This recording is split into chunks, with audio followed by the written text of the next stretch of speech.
We welcome you for the program Revival God's Way. தேவனுடைய பார்வையில் எழுப்புதல் என்னும் இந்த பிரத்யேக சிறப்பு நிகழ்ச்சிக்கு உங்களை நாங்கள் வாழ்த்தி வரவேற்கிறோம். We want to begin with reading God's words. இந்த நாளின் நிகழ்ச்சியை கர்த்தருடைய வார்த்தையை படித்து ஆரம்பிப்போம். Please turn with me book of Revelation, 2nd chapter. See the verses from 18 to 29.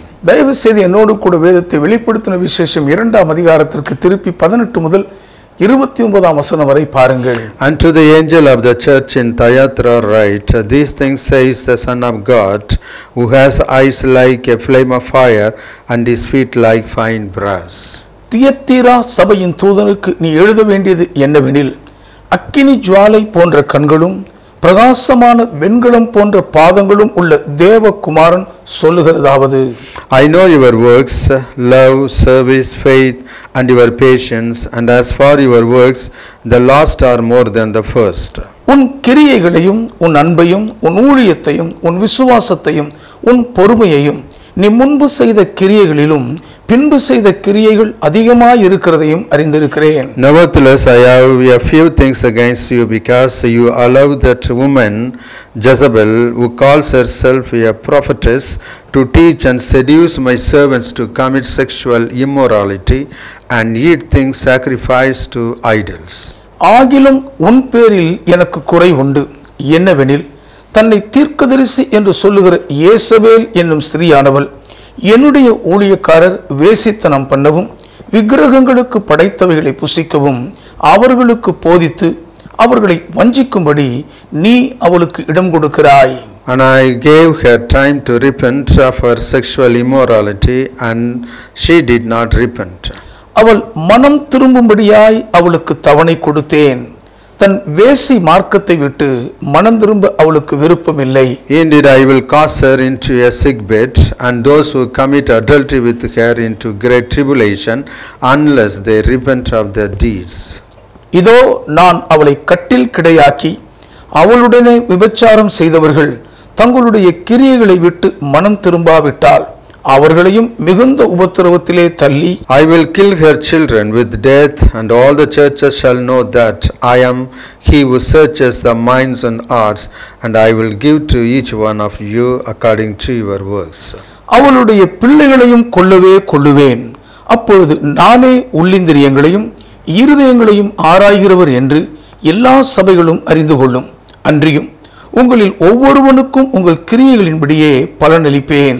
Now to you I say, and to the rest in Thyatira, as many as do not have this doctrine, who have not known the depths of Satan, as they say, I will put on you no other burden. தியத்தீராவிலே இந்த போதகத்தை பற்றி கொள்ளாமலும் சாத்தானுடைய ஆழங்கள் என்றவர்கள் சொல்லுகிறார்களே, அந்த ஆழங்களை அறிந்து கொள்ளாமலும் இருக்கிற மற்றவர்களாகிய உங்களுக்கு நான் சொல்லுகிறதாவது, உங்கள் மேல் வேறொரு பாரத்தையும் சுமத்த மாட்டேன். But hold fast what you have till I come, and he who overcomes and keeps my works until the end, to him I will give power over nations. He shall rule them with a rod of iron. They shall be dashed to pieces like the potter's vessels, as I also have received from my Father, and I will give him the morning star. உங்களுக்குள்ளதை நான் வருமளவும் பற்றி கொண்டிருங்கள். ஜெயம் கொண்டு முடிவு பரியந்தம் என் கிரியைகளை கை கொள்ளுகிறவன் எவனோ அவனுக்கு நான் என் பிதாவினிடத்தில் அதிகாரம் பெற்றது போல ஜாதிகள் மேல் அதிகாரம் கொடுப்பேன். அவன் இருப்புக்கோலால் அவர்களை ஆளுவான். அவர்கள் மண்பாண்டங்களைப் போல நொறுக்கப்படுவார்கள். விடிவெள்ளி நட்சத்திரத்தையும் அவனுக்கு கொடுப்பேன். He who has an ear, let him hear what the Spirit says to the churches. ஆவியானவர் சபைகளுக்கு சொல்லுகிறதை காதுள்ளவன் கேட்க கடவன் என்று எழுது. These are the words of the Lord. இவைகள் எல்லாம் கர்த்தருடைய வார்த்தைகளாகும். Beloved, we have been studying about the last days timeline. பிரியமானவர்களே, கடைசி நாட்களின் கால பரிமாண வரையறையை நாம் படித்துக் கொண்டு வருகிறோம். Our Lord Jesus Christ is going to come and establish his 1000 years rule in this present year. நம்முடைய கர்த்தராகிய இயேசு கிறிஸ்துவானவர் அதி சீக்கிரத்தில் இந்த பூமிக்கு வந்து இந்த தற்கால பூமியில் தம்முடைய 1000 வருஷ அரசாட்சியை நிறுவுவார். First time our Lord Jesus Christ came to this earth to save us from the sin. முதல் முறையாக பாவங்களில் இருந்து நம்மை ரட்சிக்கும்படியாக நம்முடைய கர்த்தராகிய இயேசு கிறிஸ்துவானவர் இந்த பூ உலகிற்கு வந்தார். The wages of sin is death. பாவத்தின் சம்பளம் மரணம். The penalty of sin is hellfire. பாவத்துக்கான அபராத தண்டனை எரி நரக தீக்கடலாகும்.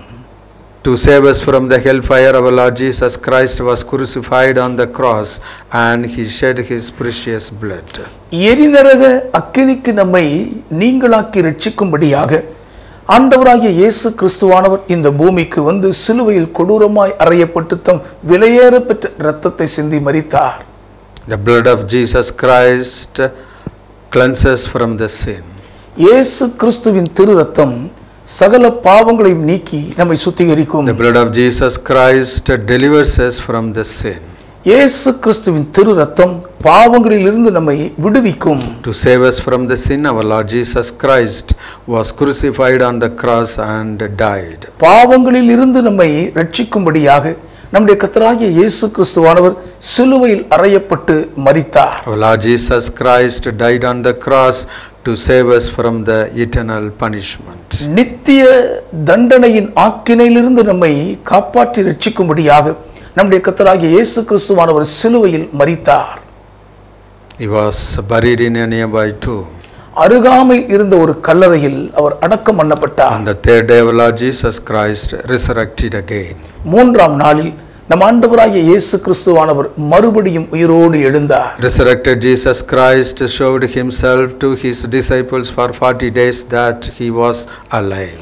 உயிர்த்தெழுந்த இயேசு கிறிஸ்துவானவர் 40 நாட்கள் அளவும் தம்முடைய சீஷர்களுக்கு தாம் உயிரோடு இருக்கிறவர் என்பதை காண்பித்தார். He showed himself alive in his resurrected body. உயிர்த்தெழுந்த தம் திரு சரீரத்தில் உயிரோடு இருக்கிறவராக தம்மை அவர்களுக்கு வெளிப்படுத்தி காண்பித்தார்.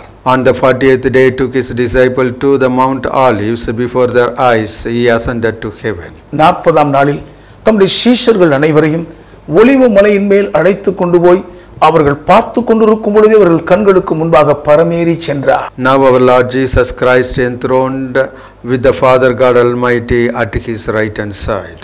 இப்பொழுதும் நம்முடைய கர்த்தராகிய இயேசு கிறிஸ்துவானவர் சர்வ வல்லமையுள்ள பிதாவாகிய தேவனுடைய வலது பாரிசத்தில் முடிசூட்டப்பட்ட ராஜாதி ராஜாவாய் இருக்கிறார். He is enthroned with the Father God in his resurrected body. பிதாவாகிய தேவனோடு கூட உயிர்த்தெழுந்த தம் திரு சரீரத்தில் அவர் முடிசூட்டப்பட்ட மகத்துவ ராஜாவாய் இருக்கிறார். Receiving the kingdom of God from the Father God Almighty, he will return to this earth and rule this earth for 1000 years.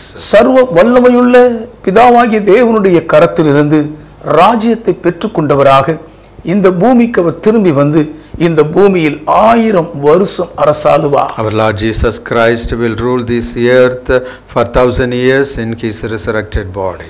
நம்முடைய கர்த்தராய் இருக்கிற இயேசு கிறிஸ்துவானவர் உயிர்த்தெழுந்த தம் திரு சரீரத்தில் இந்த பூமியை 1000 வருஷம் அரசாளுவார். The martyred saints will also return with our Lord Jesus Christ, and they will receive their powerful resurrected bodies, and they will also rule with our Lord Jesus Christ for 1000 years. இயேசு கிறிஸ்துவுக்காக இரத்த சாட்சிகளாய் மரித்த பரிசுத்தவான்களும் நம் ஆண்டவராகிய இயேசு கிறிஸ்துவோடு கூட பூமிக்கு வந்து வல்லமை நிறைந்த உயிர்த்தெழுந்த சரீரங்களை பெற்றுக்கொண்டவர்களாக இந்த பூமியில் இயேசுவோடு கூட 1000 வருஷம் அவரோடு அரசாளுவார்கள்.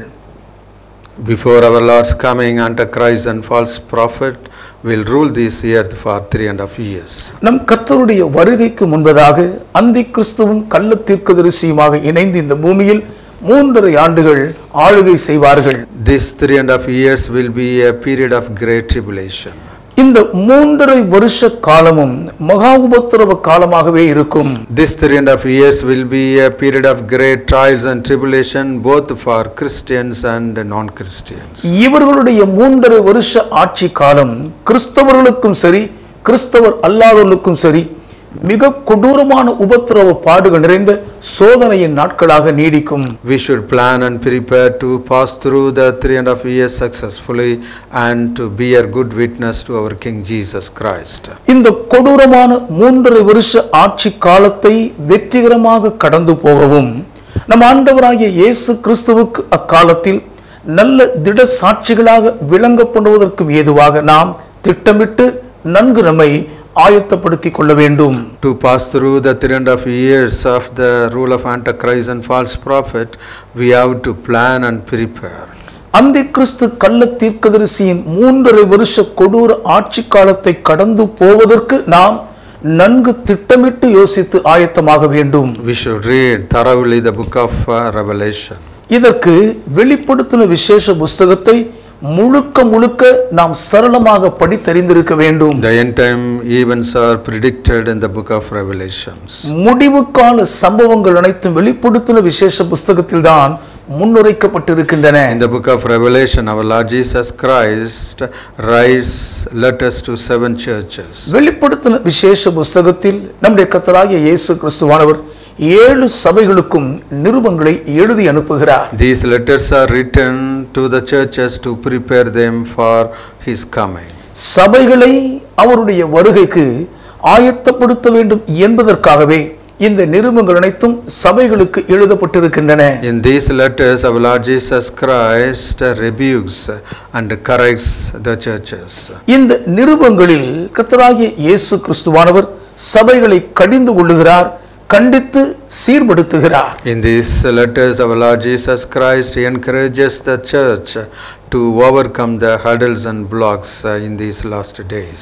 இந்த கடைசி நாட்களில் இருக்கக்கூடிய தடைகளையும் முட்டுக்கட்டையான பிரச்சனைகளையும் திருச்சபைகள் ஜெயங்கொண்டு மேற்கொள்ள வேண்டும் என்று இந்த நிருபங்களின் மூலமாக ஆண்டவர் இயேசு கிறிஸ்து அவர்களை உற்சாகப்படுத்தி தட்டி கொடுக்கிறார். In his letter, our Lord Jesus Christ rebukes the Pergamum church to repent from the adultery and idolatry.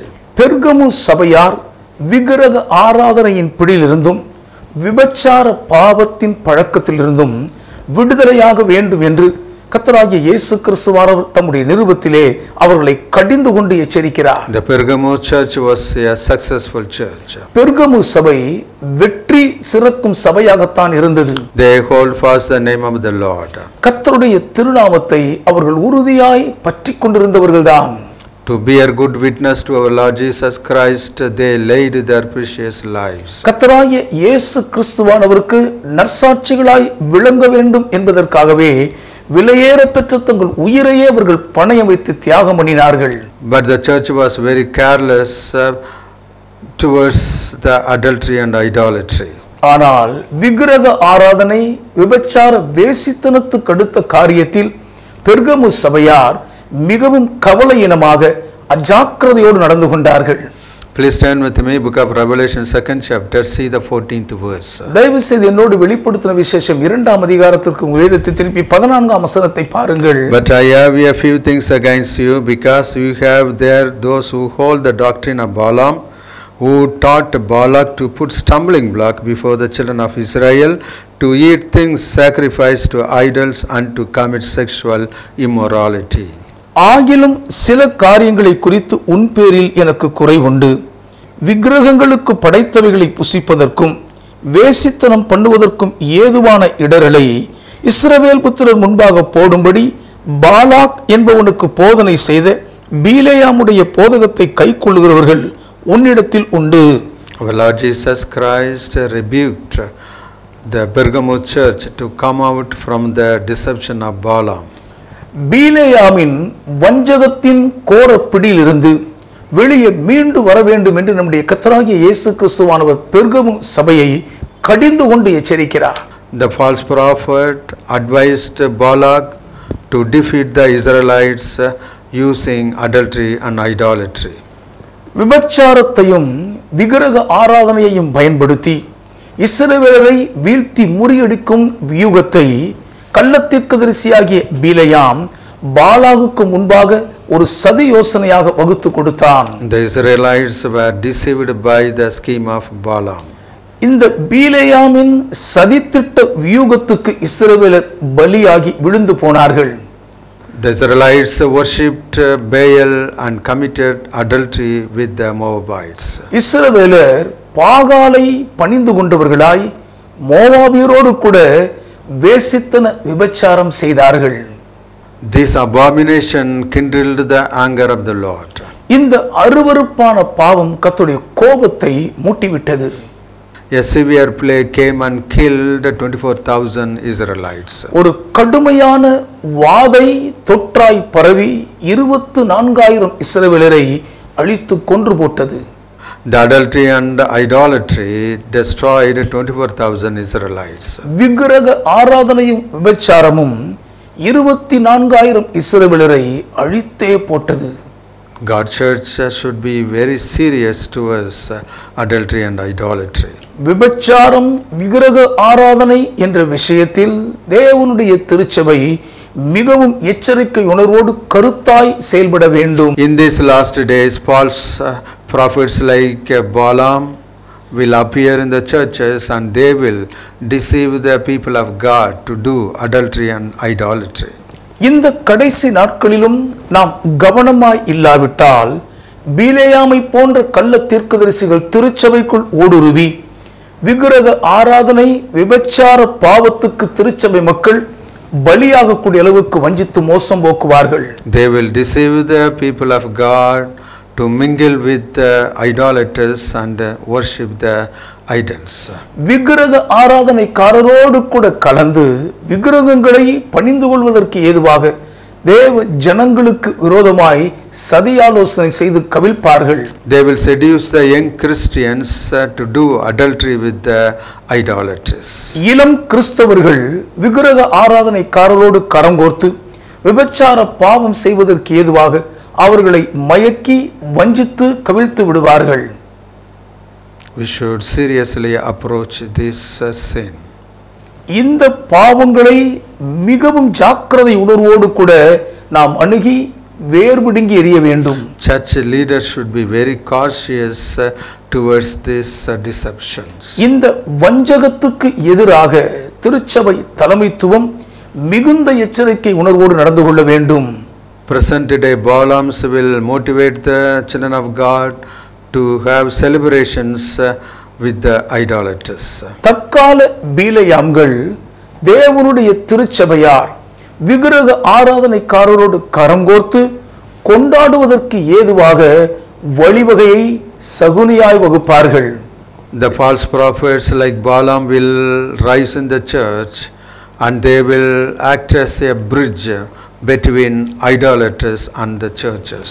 பீலேயாமை போன்ற கள்ள தீர்க்கதரிசிகள் சபைகளுக்குள் ஊடுருவி விக்கிரக ஆராதனையும் விபச்சாரமும் நிறைந்த உலகத்துக்கும் திருச்சபைக்கும் இடையே ஒரு பாலம் போல் பாசாங்கு செய்வார்கள்.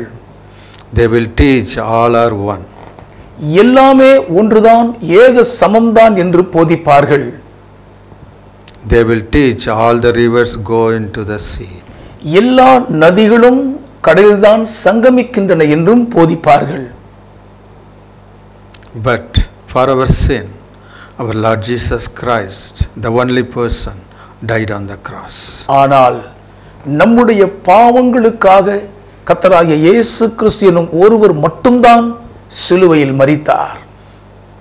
Our Lord Jesus Christ, the only person who was crucified on the cross and shed his precious blood for the remission of sin. நம்முடைய கர்த்தராகிய இயேசு கிறிஸ்து ஒருவர் மட்டும்தான் கொடூரமான சிலுவையில் அறையப்பட்டவராக நம்முடைய பாவங்களை நிவிர்த்தி செய்யும் பொருட்டு சிலுவையில் இரத்தம் சிந்தி மரித்தார். God's children never join hands with the idolaters and adulterers.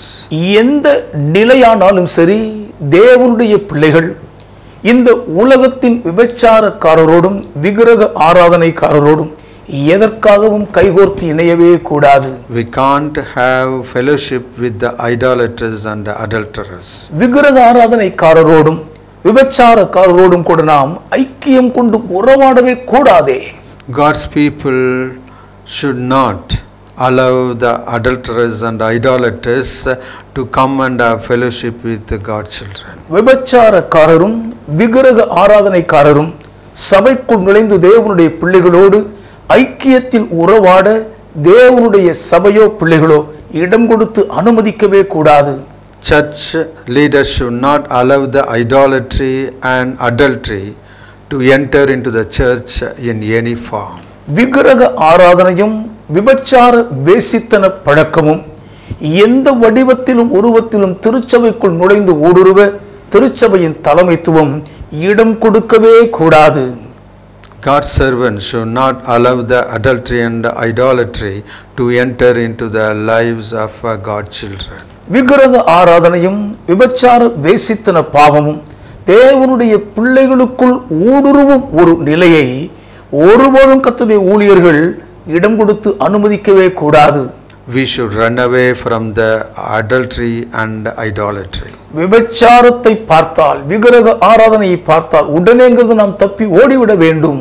The adultery and idolatry will deceive the God children. விபச்சார வேசித்தனமும் விக்கிரக ஆராதனையும் தேவனுடைய பிள்ளைகளை வஞ்சித்து மோசம் போக்கிவிடும்.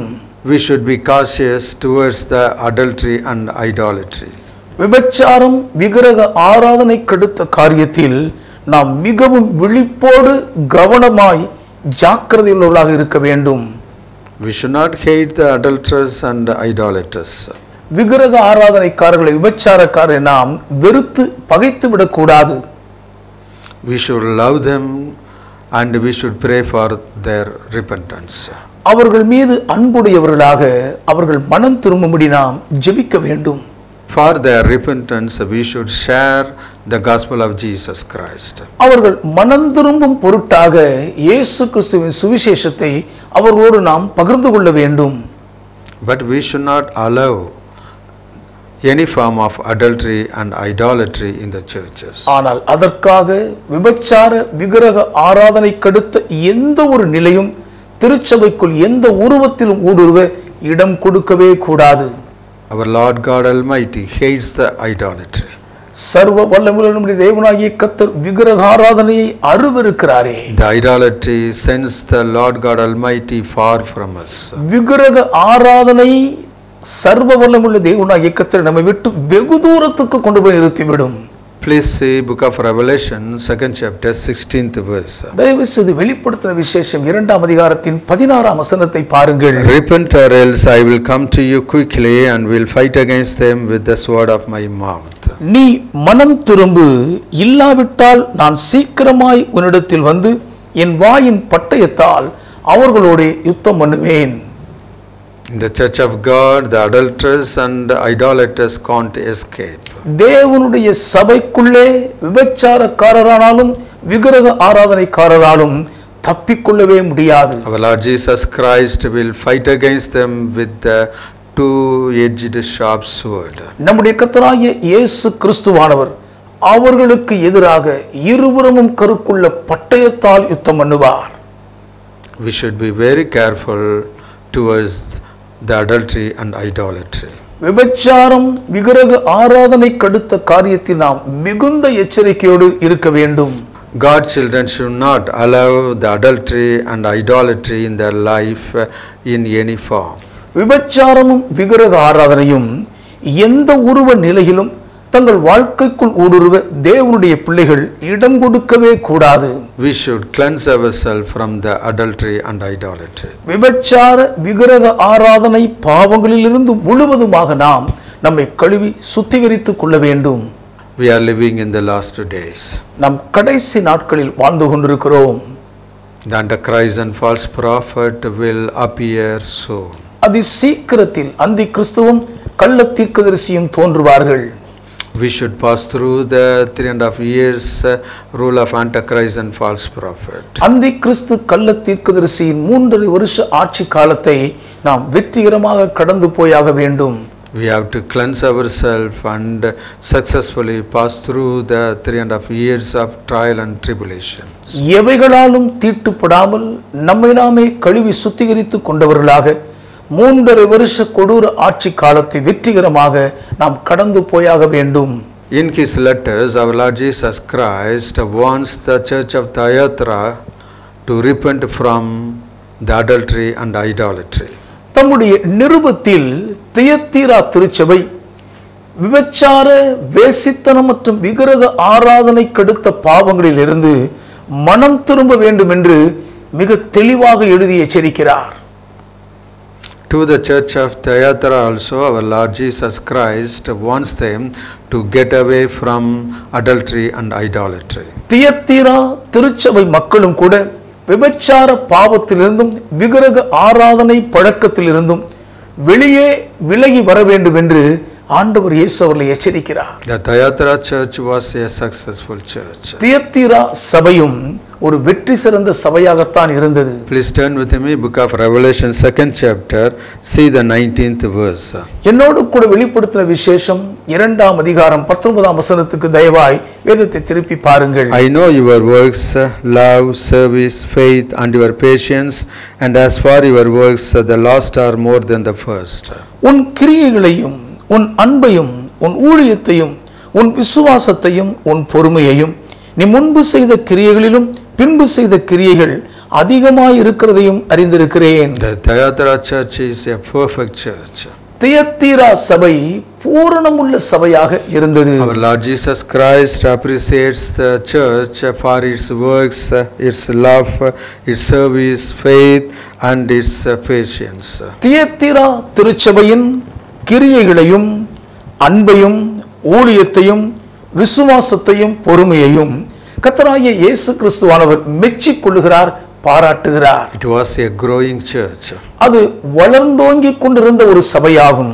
But our Lord Jesus Christ finds some mistakes in them. தியத்தீரா சபைக்குள் காணப்படுகிற சில குறைபாடுகளை, தவறுகளை நம் ஆண்டவர் இயேசுவானவர் அவர்களுக்கு சுட்டி காட்டுகிறார். Please turn with me book of Revelation 2nd chapter, see the verses 20 to 24. தயவு செய்து வெளிப்படுத்தின விசேஷம் 2ஆம் அதிகாரத்திற்கு உங்கள் வேதத்தை திருப்பி 20 முதல் 24 உள்ள வசனங்களை பாருங்கள். Nevertheless, I have a few things against you, because you allow that woman Jezebel, who calls herself a prophetess, to teach and seduce my servants to commit sexual immorality and eat things sacrificed to idols. ஆகிலும் உன் பேரில் எனக்கு குறைவுண்டு.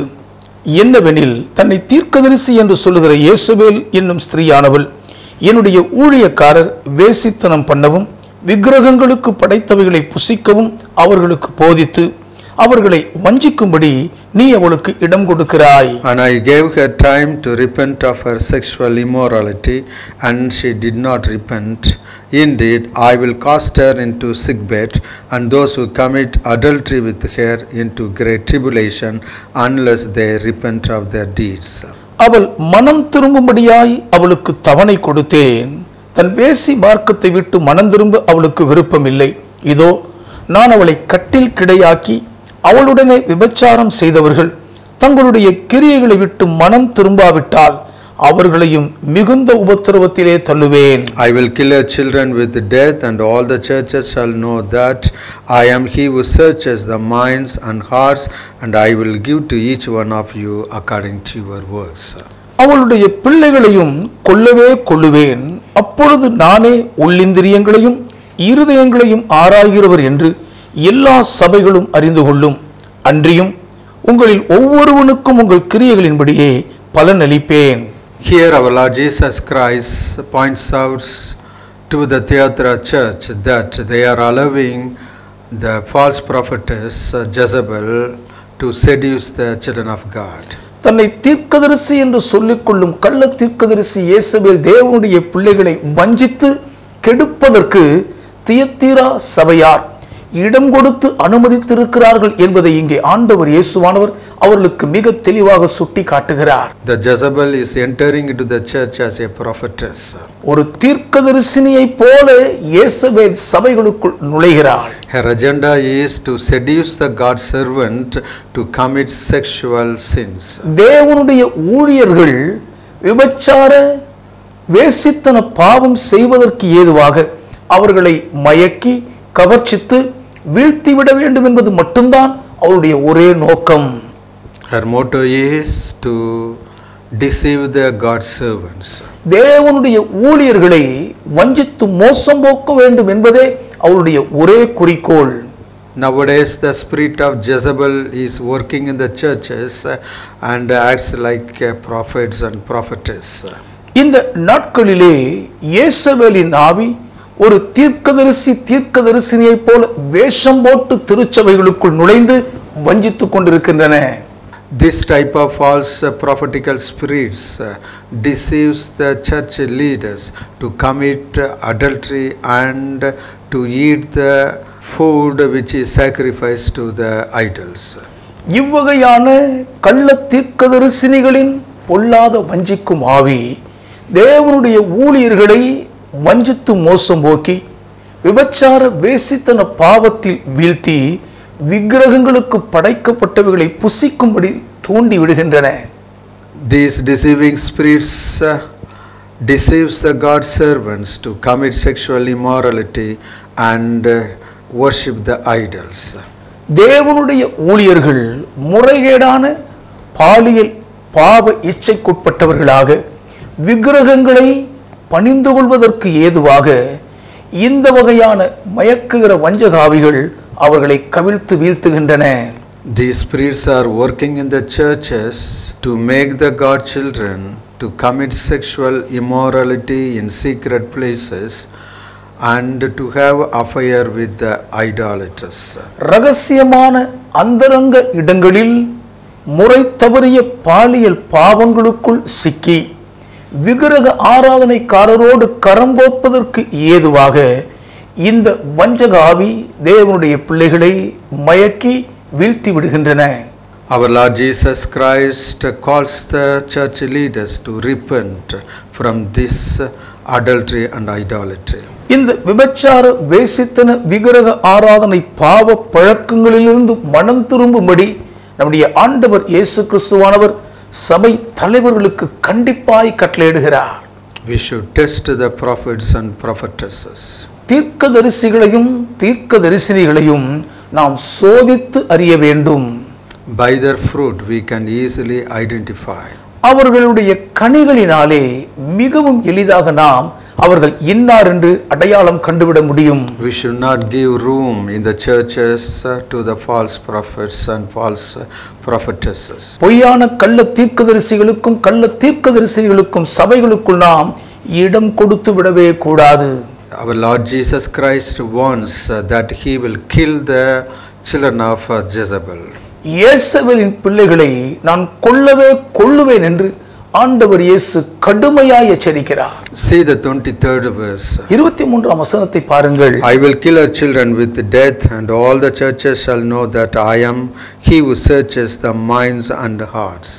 அவளுடைய பிள்ளைகளையும் கொல்லவே கொல்லுவேன், அப்பொழுது நானே உள்ளிந்திரியங்களையும் இருதயங்களையும் ஆராய்கிறவர் என்று எல்லா சபைகளும் அறிந்து கொள்ளும். In these last days the Jezebels and their children will be judged. இந்த கடைசி நாட்களில் இயேசபேல்களும் அவளுடைய பிள்ளைகளும் நியாயம் தீர்க்கப்படுவார்கள். Jezebel was a queen in Israel. இயேசபேல் இஸ்ரவேல் தேசத்தின் மகாராணியாய் இருந்தவள். Jezebel was a Sidonite. இயேசபேல் ஒரு சீதோனியல். King Agab married her. ஆகாப் ராஜா அவளை விவாகம் பண்ணி கொண்டான். Agab became a slave to Jezebel. ராஜாவாகவே இருந்தாலும் இந்த ஆகாப் இயேசபேலுக்கு அடிமையாகவே போய்விட்டான். Please turn with me 1 Kings 16th chapter, see the verses 30 and 31. தயவு செய்து 1 ராஜாக்கள் 16ஆம் அதிகாரத்திற்கு வேதத்தை திருப்பி 30-31 வசனங்களை பாருங்கள். Now Ahab the son of Omri did evil in the sight of the Lord more than all who were before him. உம்ரியின் குமாரனாகிய Ahab தனக்கு முன் இருந்த எல்லாரை பார்க்கிலும் கர்த்தரின் பார்வைக்கு பொல்லாப்பானதை செய்தான். And it came to pass as though it had been a trivial thing for him to walk in the sins of Jeroboam the son of Nebaioth, that he took as wife Jezebel the daughter of Ethbaal king of Sidonians, and he went and served Baal and worshipped him. நேபாத்தின் குமாரனாகிய யெரொபெயாமின் பாவங்களில் நடப்பது அவனுக்கு கொஞ்ச காரியம் என்று நினைத்தார் போல் அவன் சீதோனியரின் ராஜாவாகிய ஏத் பாகாலின் குமாரத்தி யேசபேலை விவாகம் பண்ணினதும் அல்லாமல் அவன் போய் பாகாலையும் சேவித்து அதை பணிந்து கொண்டான். After marrying Jezebel, he served Baal.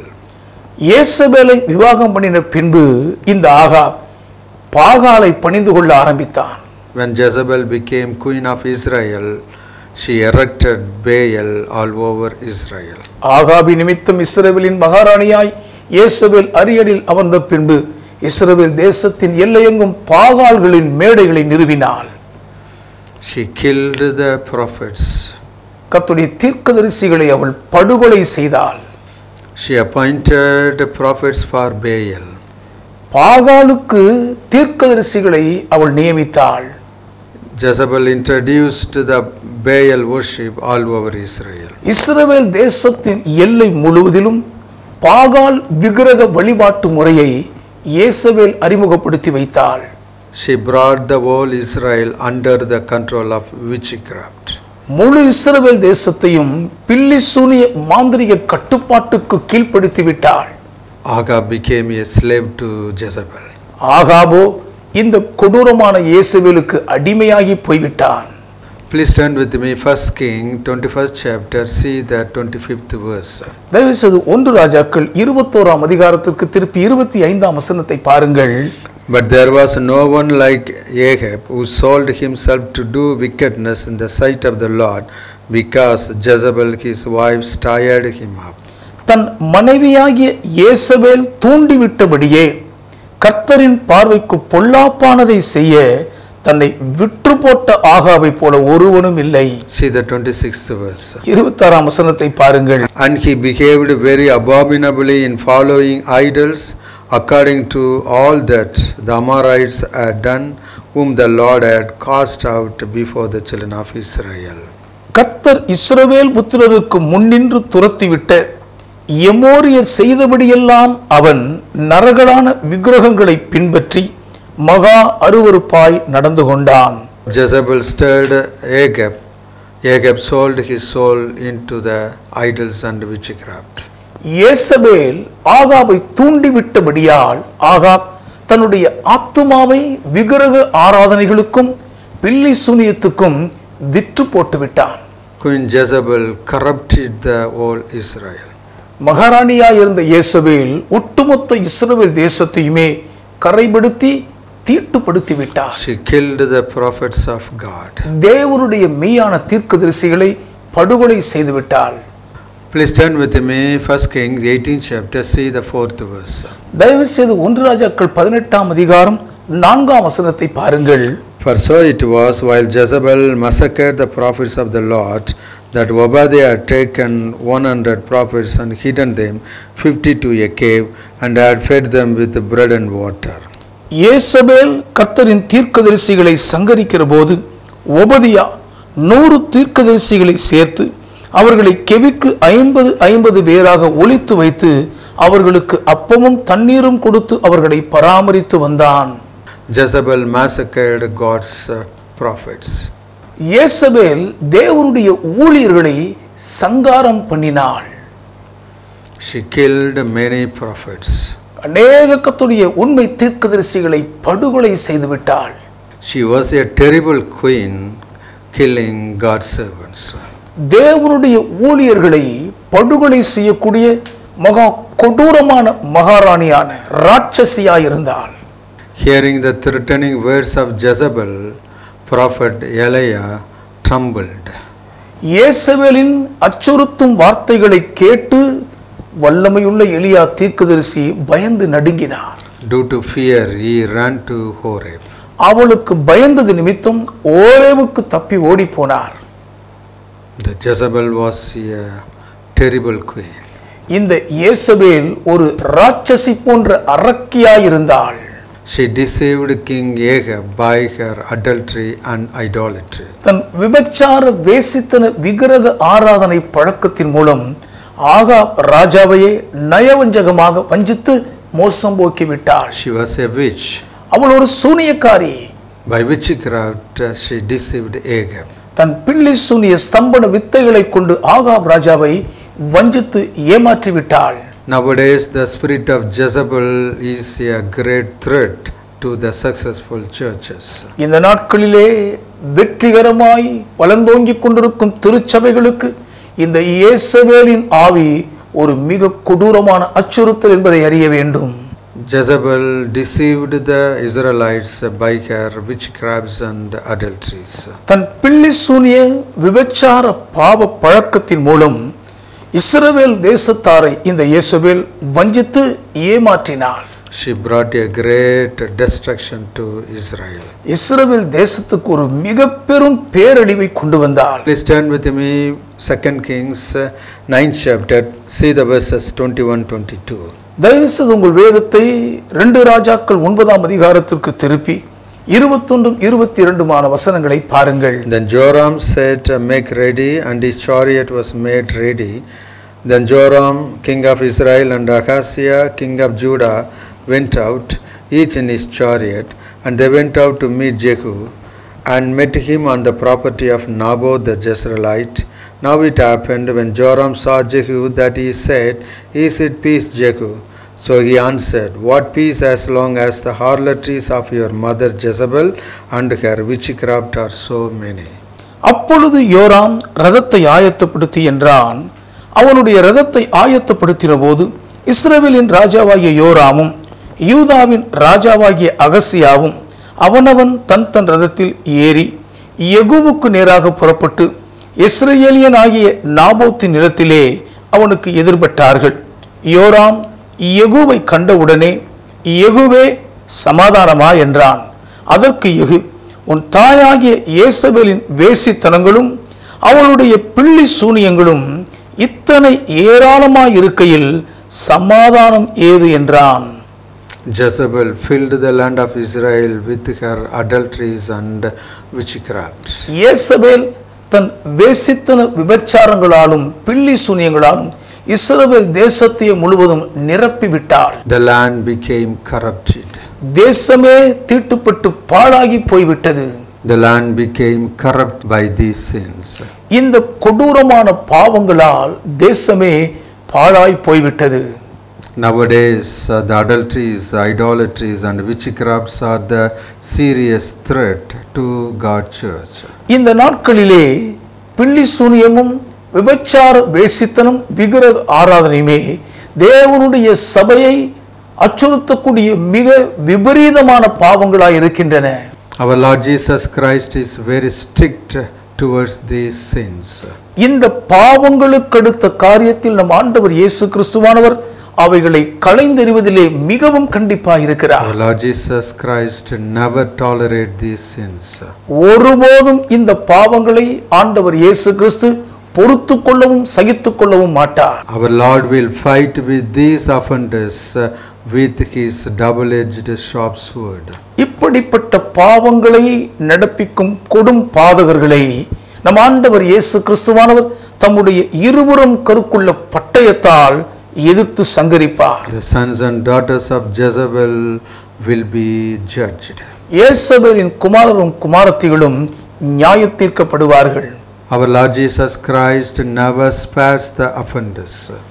சபைக்கு இடரலை உண்டாக்கும் பாதகர்களை நம் ஆண்டவர் இயேசு கிறிஸ்து ஒருபோதும் விட்டு வைக்க மாட்டார். He will destroy such offenders. அப்படிப்பட்ட இடரல் வாதிகளை அவர் சங்கரித்து போடுவார். He will kill them with his sword.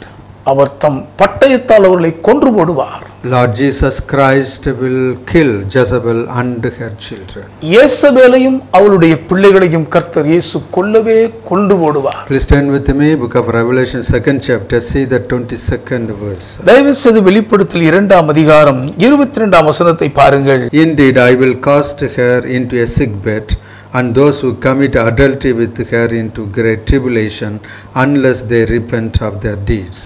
இதோ நான் அவளை கட்டில் கிடையாக்கி அவளுடனே விபச்சாரம் செய்தவர்கள் தங்களுடைய கிரியைகளை விட்டு மனம் திரும்பாவிட்டால் அவர்களையும் மிகுந்த உபத்திரவத்திலே தள்ளி, I will kill her children with death, and all the churches shall know that I am he who searches the minds and hearts, and will give to each one of you according to your works. அவளுடைய பிள்ளைகளையும் கொல்லவே கொள்ளுவேன். அப்பொழுது நானே உள்ளிந்திரியங்களையும் இருதயங்களையும் ஆராய்கிறவர் என்று எல்லா சபைகளும் அறிந்து கொள்ளும். அன்றியும் உங்களில் ஒவ்வொருவனுக்கும் உங்கள் கிரியைகளின்படியே பலனளிப்பேன். In these last days in the churches, we should not allow Jezebel to work. இந்த கடைசி நாட்களில் யேசபேல் சபைகளுக்குள் நுழைந்து கிரியை செய்வதற்கு நாம் இடம் கொடுத்து அனுமதிக்கவே கூடாது. God will punish Jezebel and her followers with great tribulation. இயேசபேலையும் அவளை பின்பற்றுகிறவர்களையும் தேவன் மகா உபத்திரவங்களால் தண்டித்து வாதிப்பார். God will kill their children. அவர்களுடைய பிள்ளைகளை தேவன் கொன்று போடுவார். This punishment will be known to all the churches. தேவன் கொடுக்கும் இந்த தண்டனை எல்லா சபைகளுக்கும் வெளிப்படையாக தெரியும். Openly they will be punished. வெளியரங்கமாய் அவர்கள் தண்டிக்கப்படுவார்கள்.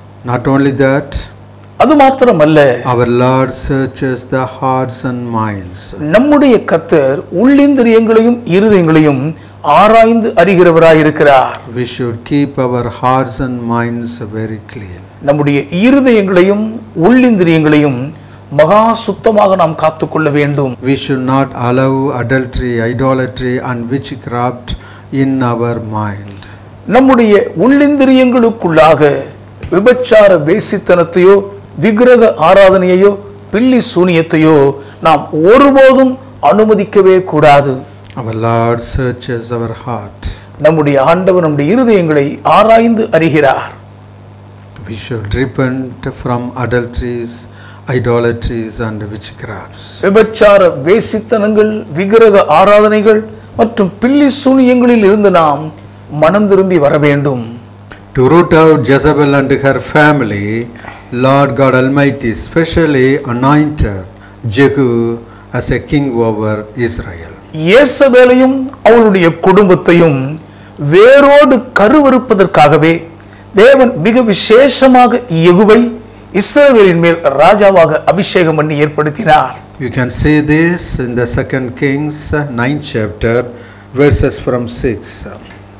2 ராஜாக்கள் 9ஆம் அதிகாரம் 6ஆம் வசனத்தில் இருந்து இந்த ஒரு காரியத்தை நாம் பார்க்க முடியும். Then he arose and went into the house, and he poured the oil on his head and said to him, Thus says the Lord God of Israel, I have anointed you king over the people of the Lord, over Israel.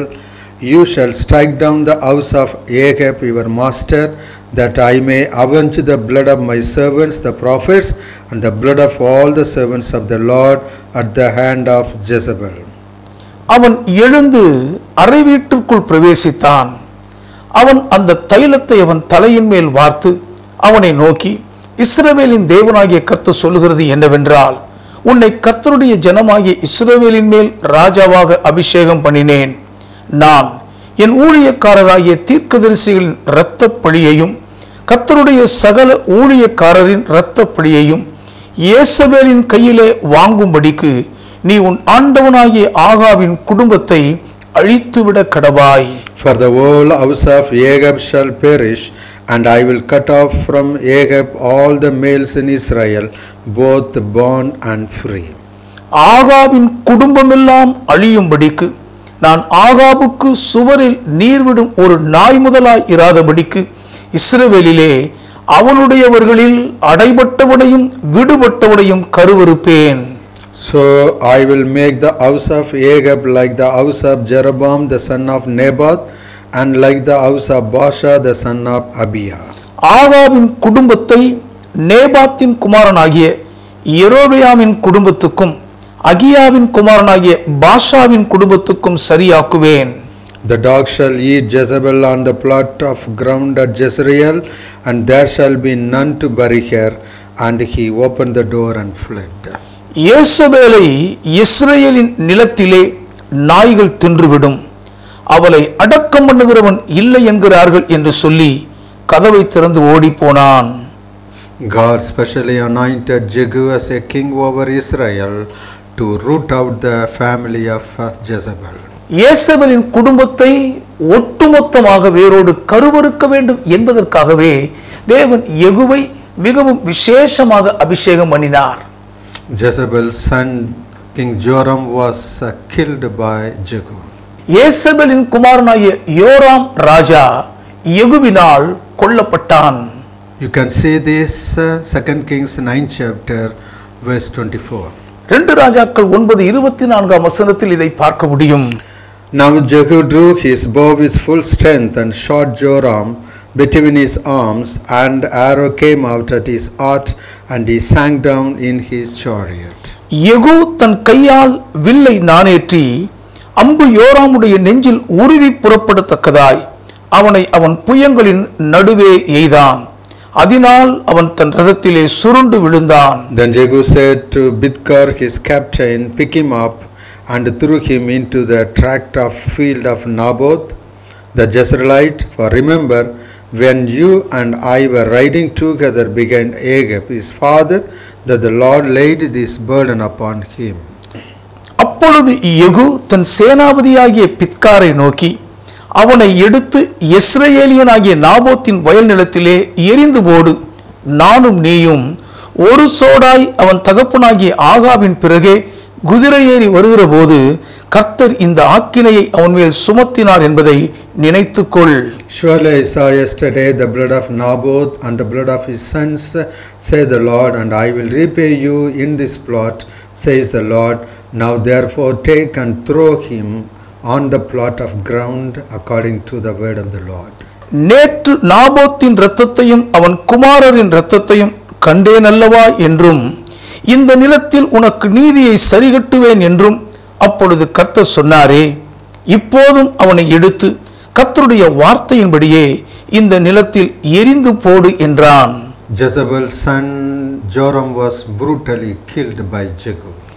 யேசபேலின் குமாரனாகிய யோராம் யெகூவினால் படுகொலை செய்யப்பட்டார். God avenged Jezebel for her shedding prophets' blood.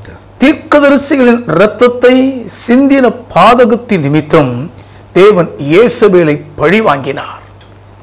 Jezebel's son-in-law, the Judean king Agaziah, was brutally killed by Jehu.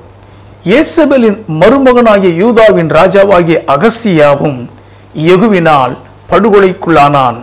You can see this in 2 Kings 9 chapter verses from 27. 2 ராஜாக்கள் 9ஆம் அதிகாரம் 27ஆம் வசனத்தில் இருந்து இதை பார்க்கலாம். But when Agaziah king of Judah saw this, he fled by the road to Beth Agan. So Jehu perceived him and said, shoot him also in the chariot. And they shot him at the ascent of Gur, which is by Ibleam. Then he fled to Megiddo and died there. இதை யூதாவின் ராஜாவாகிய அகசியா கண்டு தோட்டத்தின் வீட்டு வழியாய் ஓடி போனான். யெகூ அவனை பின்தொடர்ந்து அவனையும் ரதத்திலே வெட்டி போடுங்கள் என்றான். அவர்கள் இப்லேயாம் கிட்ட இருக்கிற கூர்மலையின் மேல் ஏறுகிற வழியாய் அப்படி செய்தார்கள். அவன் மெகிதோவுக்கு ஓடி போய் அங்கே செத்து போனான். The people who have relationship with Jezebel was brutally killed.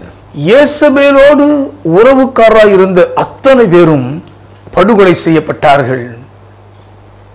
Jezebel also killed by Jehu. யேசபேலும் யெகூவினால் கொலை செய்யப்பட்டாள். Please see 30th verse. தயவு செய்து 30ஆம் வசனத்தை பாருங்கள். Now when Jehu had come to Jezreel, Jezebel heard of it, and she put paint on her eyes and adorned her head and looked through a window. யெகூ யெஸ்ரயேலுக்கு வந்தான். அதை யேசபேல் கேட்டபோது தன் கண்களுக்கு மையிட்டு தன் தலையை சிங்காரித்துக் கொண்டு ஜன்னல் வழியாய் எட்டி பார்த்து, Then as Jehu entered the gate, she said, Is it peace, Simri, murder of your master? யெகூ ஒளிமுக வாசலில் வந்தபோது அவள் தன் ஆண்டவனை கொண்ட சிம்ரி சேமமடைந்தானா என்றாள். And he looked up at the window and said, Who is on my side? Who? So 2 or 3 eunuchs looked out at him.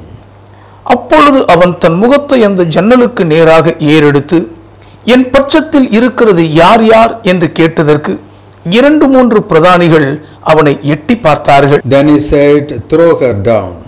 So they threw her down, and some of her blood spattered on the wall and on the horses, and he trampled her underfoot.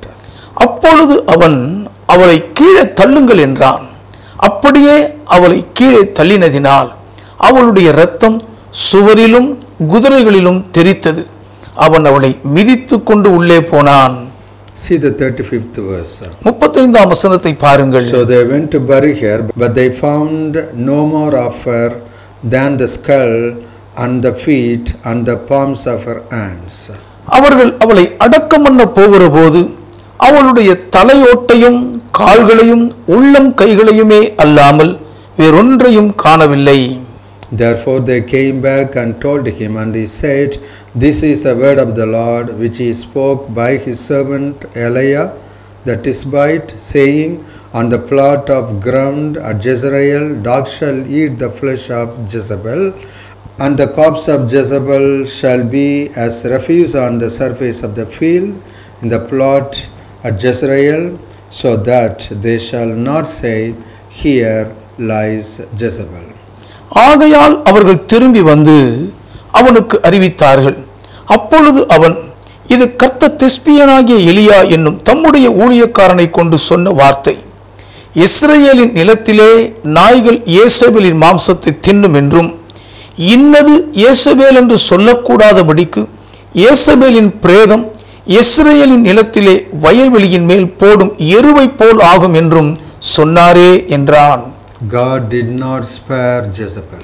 யேசபேலை தேவன் விட்டு வைக்கவில்லை. She was brutally killed. அவள் மகா கொடூரமாய் கொலையுண்ணப்பட்டாள். Ahab's entire family members were killed. ஆகாபின் ஒட்டுமொத்த வம்சமே அழிக்கப்பட்டது. Jehu killed the 70 sons of Agag. ஆகாபின் 70 குமாரர்களையும் யெகூ கொன்று போட்டார். God killed all the relatives of Jezebel. யேசபேலின் சொந்த பந்த உறவுகள் ஒருவரையும் தேவன் விட்டு வைக்காமல் கொன்று போட்டார். God destroyed all the family members of Agag.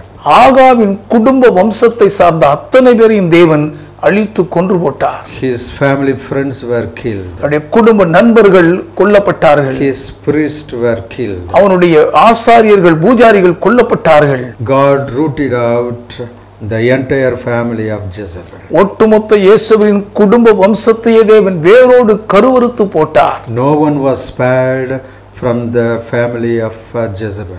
யேசபேலின் குடும்பத்தை சார்ந்த ஒருவரும் தப்பும்படி விட்டு வைக்கப்படவில்லை. The same things will repeat in the last day church. கடைசி நாட்களின் திருச்சபைகளுக்குள் இதே காரியம் திரும்பவும் சம்பவிக்கும். In these last days, God will severely punish the people who have relationship with Jezebel.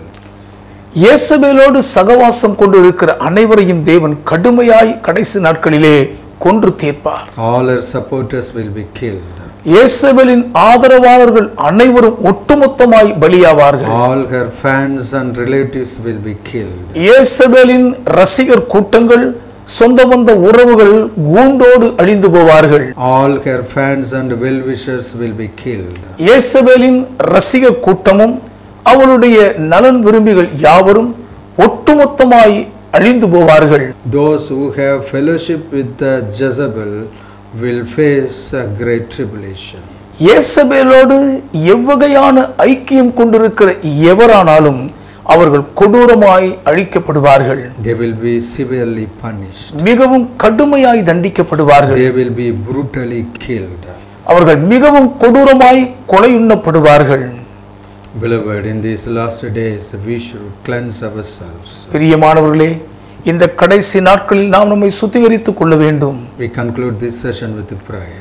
இந்த நாளின் நிகழ்ச்சியை ஜெபத்தோடு நிறைவு செய்வோம். Heavenly Father, we thank you for our Lord's coming. பரலோக பிதாவே, எங்கள் ஆண்டவரின் வருகைக்காக உமக்கு நாங்கள் நன்றி சொல்லுகிறோம் தகப்பனே. Send our King Jesus Christ quickly. எங்கள் மகாராஜா இயேசு கிறிஸ்துவை சீக்கிரமாக அனுப்பி வைப்பீராக. Father God, empower us to overcome the deceptions of Jezebel's spirit. பிதாவே, இயேசபேலின் வஞ்சக ஆவிகளின் பித்தலாட்டத்துக்கு நாங்கள் எதிர்த்து ஜெயம் கொள்வதற்கு ஏதுவாய் எங்களை வல்லமையினால் அதிகாரப்படுத்துவீராக. Anoint us mightily with thy Holy Spirit. உம்முடைய பரிசுத்த ஆவியானவரால் வல்லமையாக எங்களை அபிஷேகம் பண்ணுவீராக. Maranatha. Maranatha, Our Lord Jesus Christ, come quickly. எங்கள் கர்த்தராகிய இயேசு கிறிஸ்துவே சீக்கிரமாய் வாரும். We pray in the mighty, powerful, awesome name of Jesus Christ. மகா வல்லமையும் மகத்துவம் நிறைந்த கர்த்தராகிய இயேசு கிறிஸ்துவானவரின் இன்ப திருநாமத்தில் வேண்டி ஜெபிக்கிறோம் பிதாவே. Amen. Amen. God bless you. கர்த்தர் உங்களை ஆசீர்வதிப்பாராக. Amen. ஆமென்.